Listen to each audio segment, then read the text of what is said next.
In the solvent, the number of uranium-238 atoms decreases exponentially. In this lesson, you will use exponential functions to model similar situations. Key concept: exponential growth. The definitions: exponential growth can be modeled by the function y equals a times b to the x power, where a is greater than 0 and b is greater than 1. The base b is the growth factor, which equals 1 plus the percent rate of change expressed as a decimal. So in algebra, we can relate this: y equals a times b to the x power, where a is the initial amount, b is the growth factor, and x is the exponent. As a graph, we can see here on the right, y equals a times b to the x power, where b is greater than 1.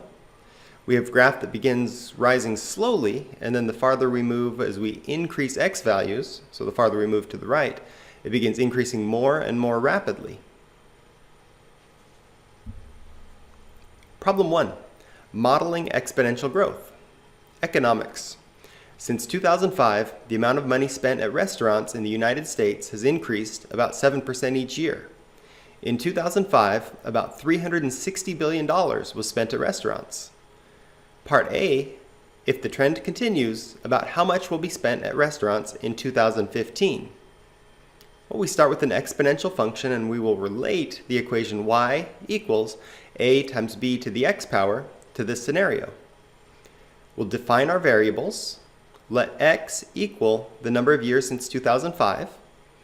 Let y equal the annual amount spent at restaurants in billions of dollars.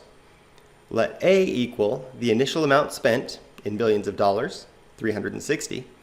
And let b equal the growth factor, which is 1 plus 0.07, which is 1.07. And then we write the equation. Y equals 360 times 1.07 raised to the x power. Next, we'll use the equation to predict the annual spending in 2015. So y equals 360 times 1.07 raised to the x power. But x will equal 10, because remember, x represents years after 2005. 2015 is 10 years after 2005.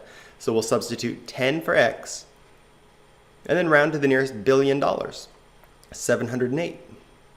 We can now state about $708 billion will be spent at restaurants in the United States in 2015 if the trend continues. Your turn. Suppose that in 1985, there were 285 cell phone subscribers in a small town. The number of subscribers increased by 75% each year after 1985. How many cell phone subscribers were in the small town in 1994? Write an expression to represent the equivalent monthly cell phone subscription increase.